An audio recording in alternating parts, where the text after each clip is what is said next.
hello and welcome to ET Now Startup Central. This is India's first and only show that comes out daily dedicated to startups and entrepreneurship. I'm Nandara Rai and let's get straight on to business. Our top story today is coming in from Twitter, and Twitter has gone and had some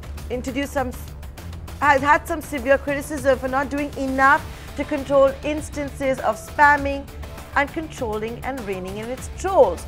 So the San Francisco headquartered companies finally acted. The microblogging platforms announced a slew of measures to fight abuse and trolls on Twitter. While it is going to continue to audit all existing accounts to detect bots and fake signups, it's also mandated that all new users will have to enter their email and phone numbers while signing up.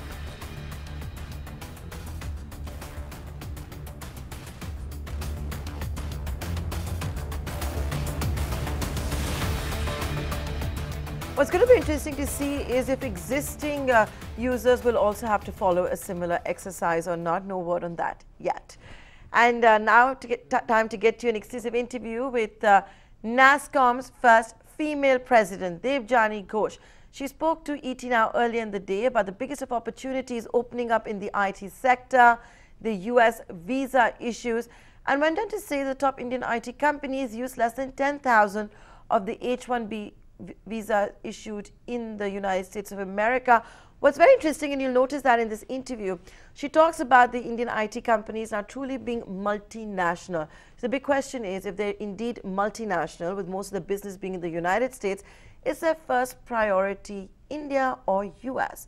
Is it going to be US also thanks to the lower corporate tax rate of 21%?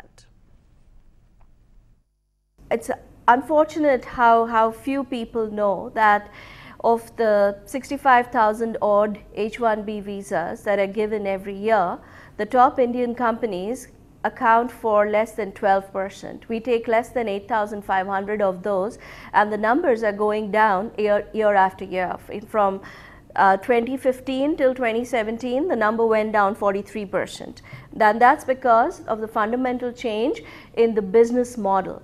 The business model change is being driven by technology and the emerging technologies and the kind of business processes that they require. It's a fundamental shift in business models driven by technology, which needs companies to be located close to the customers so that they can co-create, because today is about co-creation. If you look at the companies that are the highest takers of the US or the H-1B visas, they happen to be the top tech companies in US. They also happen to be the top spenders in R&D in US, which shows why they need talent, and the fact that they're getting the talent from India tells you a different story. It tells you that India today has a talent surplus. We have nearly 500,000 digitally trained people, which is a huge strength and which cannot be ignored. It puts us in a position of strength when you're looking at the digital ecosystem playing out. And you can catch that entire conversation we had with Debjani Ghosh, the new NASSCOM president, the first female president of the IT body. She spoke to ET on a whole host of issues, and you can catch it on our social media platforms about whether the Indian IT companies' first priority is indeed India or is it the United States. Moving on, digital payments company MoneyOnMobile, that allows users to load wallets from retail stores, has big plans. The company is going to invest an additional $6.2 million into its Indian operations. It's got a strong offline presence in over 700 towns and cities. My colleague Rahul Diama caught up with Harold Montgomery, the CEO of MoneyOnMobile, to discuss money habits of Indians and the various trends that he spotted. It's very exciting. We've been in the country since 2012, and we've seen tremendous growth and development. I think India is the most exciting payments market anywhere in the world. We have 350,000 locations that are participating in MoneyOnMobile bill payment, money transfer, travel ticketing services all over the country. We're in all 29 states, in 700 towns and cities throughout the country. So we see it as an emerging market that is going to grow very, very quickly and be the most exciting place in the world for our kind of into business. Okay. You know, you have a very unique model in the sense that consumers don't really need a bank account to be on the wallet. You know, you're sort of tweaking it together with kirana stores or retail guys. So has that model really helped you to take off in a big way in India? Because you're sort of bridging a gap that, you know, the infrastructure that did not exist, you're sort of complementing it with cash really being at the forefront. Exactly right. There's a huge population in India that want to transact digitally but have no way to do it. They may have a feature phone. Maybe they don't have data coverage in their area. They have cash and they want to pay bills or send money to friends or relatives. So what we do is we enable the kirana location in the neighborhood that you can walk to. You don't have to take motorized car. And you can pay your cash, and that agent can transact on your behalf. It's very effective, it's very inexpensive, and it works beautifully all over the country. So it's been a big advancement for people who've been frozen out of the financial system up to now. Got it. You know, I'm sure you've been asked this so many times with demonetization that really happened. You know, initially we saw a lot of them move to cashless systems. UPI is really the big buzzword now with, you know, mobile really being at the forefront. Have you seen those trends also change in rural areas? I think cash is always going to be a feature of the landscape in India. Right now, 95% of all transactions are conducted in cash. These changes take a long time. The digital numbers are growing, but they're still very small relative to all the transactions that are out there.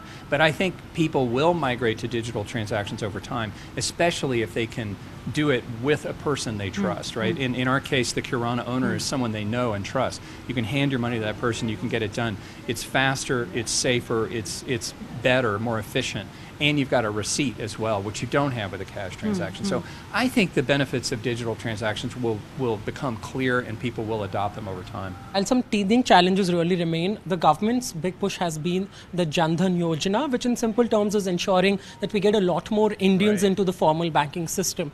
You know, while the government claims that there are crores of citizens who now have formal banking accounts, what's your sense? We're seeing large-scale employers mandated to pay into bank account, for example.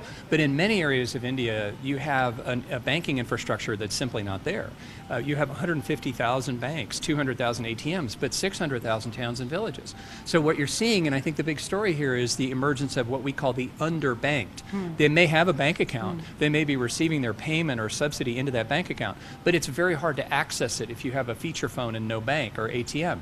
So what we do is micro-size that, put it in the village, and then people can withdraw cash and spend it with their local population there. So this is the big story, I think, in rural India now. I travel all over the country. I've been all over India in rural areas. Mostly people don't go there very much, but these people want banking services. They want the certainty of it. They want the safety of it. Plans for India, where do you see this going over the next 1-2 years? Because you've come in, you've been an early player in this space, but now over the next 1 or 2 years, what sort of a response are you anticipating? Been active in India since 2010, really, is when we launched. We're now into our 8th year. We've signed up 350,000 locations to vend our services. We've provided services to over 220 million individual unique Indian citizens throughout the country. We operate about 10 million transactions per month right now, 1 crore transactions per month, and growing double digits. So we see a giant market of 800 million or underbanked citizens who need a service to perform simple financial services. I think it's huge, and I think we're planning on growing double digits from here in the next few years. I wouldn't be surprised if we touch 300 or 400 million Indian citizens. Well, there you go. Those are the plans being in the making as far as money on mobile goes. Well, moving on from that, we get to a special segment, Investopedia today. We've got YOURNEST founder and CEO Sunil Goyal here to know more about the focus and the deep tech startups, as well as their checklist to place the future bets on. Listen in. Largely in India, we've seen how IT services have given international revenues for the country. Few years ago, that IT services talent started pushing towards building India as a product nation. Today, deep tech or tech exports from India are only 7% of our export basket. Worldwide in US, it is 20%. This is growing the slowest pace until now. This thesis of a product nation, software as a service, IoT companies, robotics companies, drone companies are going to be now creating businesses that will be giving us that 20% journey. That's what we are looking at YOURNEST. In deep tech, our experiences have been starting with Unifor, which was speech recognition, speech analytics company, now serving the world, to a company like Emotics, which is a companion robo for kids, currently in India market. But the Vegas show happened to, we had two companies of ours in Vegas. You know, in terms of the conscious decision to stay away from consumer-focused companies and look only at deep tech, was that something that you've always sort of, wanted to do, or this is in that sense been a risky bet also, because you have to wait for a longer time and see how the technology really pans out at the level? See, that's exciting as well. See, the consumer thing, the India taught us very, very clearly and very early on. India is about affordability right now. And to change the consumer behavior, you need to have far deep pockets to be able to change the behavior of the consumers. And hence, every time anybody is promoting any consumer business, there is some kind of cashback and compensation, or this thing, lots of discount to be offered. To build a profitable, sustainable businesses, B2B was the way to go. And within B2B, deep tech. Today, of the 4,000 applications we get, 65% are B2B businesses that come to us. That's where you also sort of get. That's how the market gets to know us. And 35% of the 4,000 are deep tech businesses. So our focus and thesis is bringing in the finest of deep tech companies to reach out to us. And of them, we have 5 partners. We have enough time to nurture 5 to 6 companies a year. So deep tech is not easy. It has a long gestation period. Initially, building a SaaS product, 18 to 24 months of journey is there. Even if a hardware product, even longer journey is there. Ecosystem of entrepreneurs to support our entrepreneurs is missing. Ecosystem of the ecosystem to do manufacturing, to do IP development, each of these aspects are very, very fragile in India today. Hence, the role play of YOURNEST partners is far deeper and engaging to support that ecosystem. It's a tougher job, but somebody has to now start doing it. I'd of course not get into comparing the Indian ecosystem with the US, where, deep tech is a lot more appreciated. But in terms of, trends, are you seeing that things are now shaping up where we'll see a lot of these deep tech companies, because you also sort of mentioned that it's not only about capital, but, you have to look at nurture capital to really ensure that, these companies can have longer bets that they take. Yeah, the key element is that today, sitting out here from Noida, Gurgaon and Bangalore, we can... Well, that's what the investing trends are looking like at the moment. You're watching Startup Central, dedicated to startups and entrepreneurship. We're going to take a short commercial break, but stay tuned.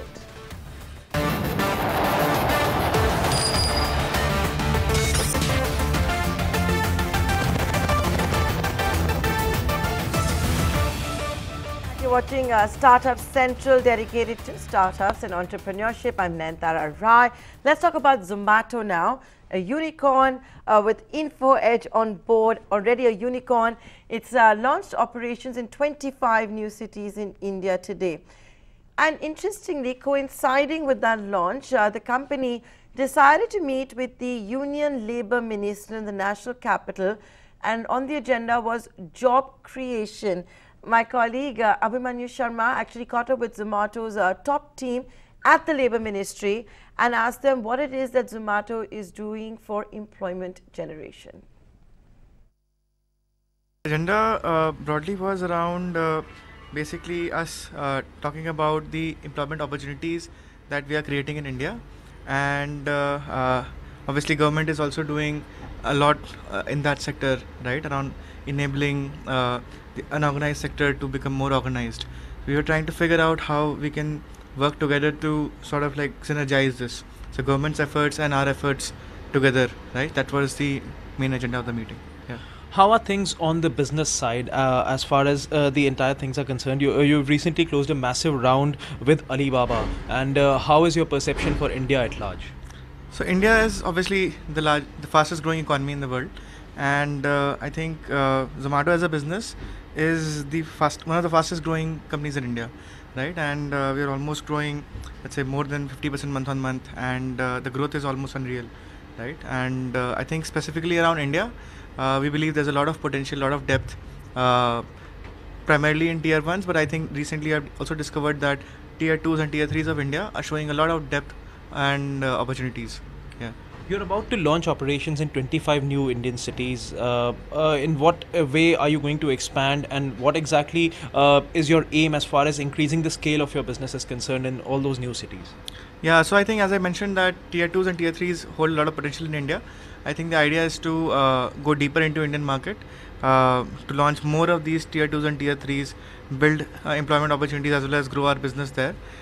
We believe that India has a lot of business depth, especially for the food category in tier 2s and tier 3s. I mean, people may buy, I think different cities have different buying trends, but I think food is something that is close to everybody, right? Whatever the city is, right? The food type may change, but I think everybody buys food. Everybody wants to eat, right? So that's why the conviction. Zomato has doubled the monthly order volume to 10.5 million in 3 months, and additionally there are several new features also which have been added, which also includes the tip feature. What more features are you going to add, particularly to attract newer customers and also to make your business more popular? So I can tell you that there is a lot in the pipeline, but I cannot tell you what the features are right now. I think just like the way tip feature is actually helping, let's say, us connect the customer to the delivery boy, basically develop sort of like if the customer likes the experience, the customer can actually express that by tipping the driver, and the driver wins, the driver earns more money, and the driver obviously because of that delivers a better experience, right? That is a cycle that we want to create. There's a lot more in the pipeline for customers. We're launching a lot more categories because food has a lot of depth, right? I mean, India is so diverse in terms of food. You travel every 20 kilometers, the type of food changes, right? So those are the categories that we are going to launch. Well, there you go. That's not just expansion plans of Zomato, but what is promising the Modi Sarkar for job creation. Now, of all of you that love your comedy, Amazon Prime is launching a new original series. It's called Comicstaan, with ace comedians like Kenny Sebastian, Tanmay Bhatt, among others. But what do Indians like watching on Amazon Prime, and when is Amazon going to launch more regional languages on the platform? What is it that we can look forward to? Here's Rahul Dhyama in conversation with Vijay Subramanian, who's the head of content at Amazon Prime.